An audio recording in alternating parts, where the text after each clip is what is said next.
السلام علیکم ورحمۃ اللہ وبرکاتہ۔ آج ہم لائیں حدیث عمار رضی اللہ تعالیٰ عنہ اور ان ناسبیوں کو رد کریں گے جو ان حدیثوں پر اعتراض اٹھاتے ہیں، اور ان کے اعتراض کو پہلے آئیڈینٹیفائی کریں گے اور پھر اس اعتراض کو رد کریں گے انشاءاللہ تعالی۔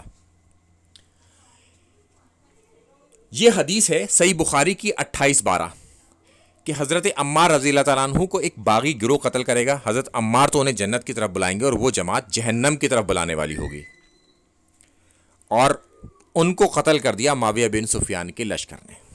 اب ناسبیوں کو پڑی امیر شام معاویہ بن سفیان کو بچانے کی کہ اب وہ تو پھنس گئے اور نکلنا مشکل ہے۔ یہ حدیث اتنی زیادہ روایت ہوئی ہے کہ سارے ترکوں کو سب جگہ اس کو ضعیف ثابت کرنا یا کمزور ثابت کرنا ناممکن ہے ناسبیوں کے لیے، یا کہیے کہ ماوینس کے لیے۔ تو اب اپنے امام کو بچائیں کیسے؟ تو باوجود اس کے کہ صحیح بخاری اور صحیح مسلم پر اہل سنت کا اجماع ہے کہ یہ بالکل ٹھیک ہے، اس کے باوجود انہوں نے ان حدیثوں پر آبجیکشن شروع کر دیا، اور اس کے راوی جو کہ ثقہ راوی ہیں اور امام بخاری انہیں ثقہ سمجھتے ہیں، جب تک راوی صحیح نہیں ہوگا تب تک حدیث ٹھیک نہیں ہو سکتی۔ تو انہوں نے ایک آبجیکشن شروع کیا۔ میں اس حدیث کے راوی کو دکھاتا ہوں آپ کو۔ اس میں تیسری لائن میں ہے اکرمہ، یہ نام یاد رکھیے گا۔ اب اہل حدیثوں میں چھپے ہوئے ناسبیوں کے لیے اس میں جواب ہے کہ جب رفیع الدین کی باری آئے گی، نماز میں رفع دین کرنے کی باری آئے گی، تو بخاری کو لے کے چڑھ دوڑتے ہیں حنفیوں کے اوپر، اور حنفیوں کو انہوں نے اتنا اس قدر پریشان کیا ہے کہ حنفی کہیں منہ دکھانے لائق نہیں رہے، کیونکہ ان کی ایک رکعت بھی ثابت ہی نہیں ہوتی، چونکہ ان کے پاس دلیل نہیں ہے۔ دلیل ہے تو کمزور ہے اور ضعیف حدیث کو مانتے نہیں۔ جب ناسبیوں کا امام پھنستا ہے، یعنی کہ اہل حدیث میں چھپے ہوئے ناسبیوں کا امام پھنستا ہے، یعنی کہ معاویہ بن سفیان، تو اب وہ بھی صحیح بخاری پر انگلیاں اٹھانے لگے۔ اب ہم چلتے ہیں اس کے اگلے ترک کے پاس۔ صحیح بخاری میں 447 ہے اس کا ترک، اس کے بھی کم و بیش الفاظ یہ ہیں کہ حضرت عمار رضی اللہ تعالیٰ عنہ کو ایک باغی گروہ قتل کرے گا، حضرت عمار تو انہیں جنت کی طرف بلائیں گے اور وہ جماعت جہنم کی طرف بلانے والی ہو گئی، اور قتل ہو گیا معاویہ بن سفیان کے گروہ سے۔ اب معاویہ بن سفیان کا جو گروہ ہے وہ ہوا باغی، معاویہ بن سفیان اس کے سردار تھے، لہذا باغیوں کے سردار ہوئے، حق سے ہٹے تھے۔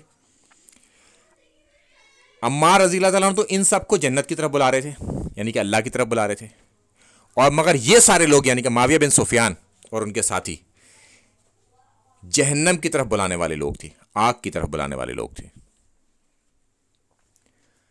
اب ہم چلتے ہیں اس کے راویوں کے پاس کہ اس میں کون کون سے راوی ہیں۔ یہ 5 لائن دکھ رہی ہیں آپ کو، اس میں بیچ والی جو لائن ہے یعنی کہ تیسری اوپر سے، اس کے مرکز میں ہے اکرمہ، یہ وہی راوی ہے جو پچھلی والی حدیث کا تھا۔ اس کے اوپر اب ناسبیوں نے جرا کرنی شروع کری۔ اب اہل حدیث جرا کر رہے ہیں تو بات سمجھ میں آ رہی ہے کہ وہ تو حدیثوں کو مانتے ہیں۔ اب دیوبندی بھی اٹھ گئے جن کے یہاں یہی فرق نہیں ہے حدیث صحیح کون سی اور ضعیف کون سی ہے، اور ہمیشہ انہوں نے نماز ضعیف حدیثوں پر پڑھی ہے۔ اب وہ بھی اپنے امام کو بچانے کے لیے صحیح اور ضعیف کا فرق کرنے لگے، اور وہ راویوں پر ڈسکشن کرنا شروع کر دیا ان لوگوں نے بھی، کیونکہ ناسبیت جو ہے کا گلا گھٹنے لگا اس حدیث سے، اور ان کے اندر بھرے ہوئے اولاد ہیں وہ سب محمود احمد عباسی دیوبندی کی۔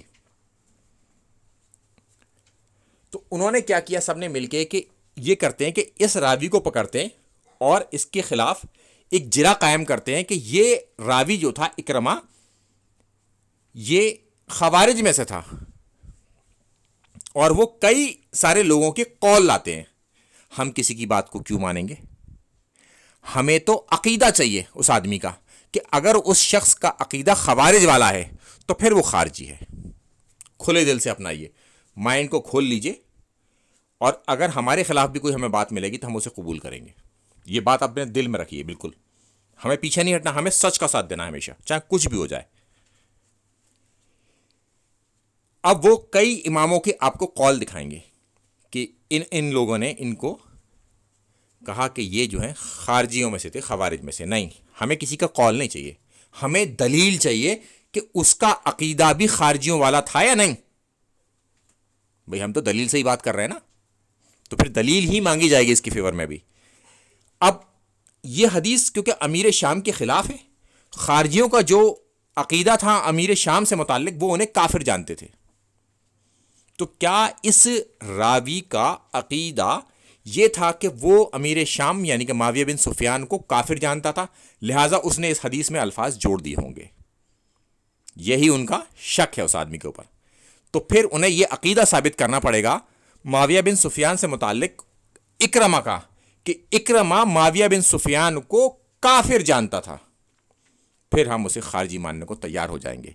اچھا، یہ عقیدہ شیعہ کا بھی ہو سکتا ہے کہ شیعہ راوی وہ ہوتا ہے جو امیر شام کو کافر جانتا ہے، کیونکہ شیعہ کا عقیدہ ہے پکا کہ وہ امیر شام کو کفر پر جانتے ہیں۔ تو اگر کوئی شیعہ راوی ہے یا خارجی ہے تو ان دونوں کا عقیدہ امیر شام سے متعلق ہے کہ وہ کافر تھے، تو جب بھی کوئی اس بات پر جرا کرے گا تو وہ اس راوی کا عقیدہ بیان کرے گا، بتائے گا صحیح سند کے ساتھ کہ وہ راوی امیر شام کو کافر جانتا تھا، چاہے وہ خارجی ہو چاہے شیعہ ہو۔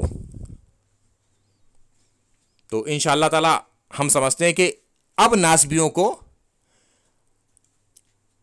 راویوں کے اوپر عقیدہ بیان کرنا ہوگا کہ ان کا عقیدہ کیا تھا صاحب، وہ سب کے سب امیر شام کو کافر جانتے تھے۔ جب وہ یہ ثابت کر دیں گے کہ کافر جانتے تھے، لہٰذا پھر ہم اس بات پر پیچھے ہٹیں گے کہ ہاں یہ آدمی خارجی تھا یا یہ آدمی شیعہ تھا، مگر عقیدہ جانیں گے اس کا، کسی کے کہنے پر نہیں مانیں گے کسی کی بھی بات، چونکہ دلیل پر جب بات ہوگی تو ہم کسی کے کہنے سے نہیں، دلیل پیش کرنے سے مانی جائے گی بات کو۔ السلام علیکم ورحمۃ اللہ وبرکاتہ۔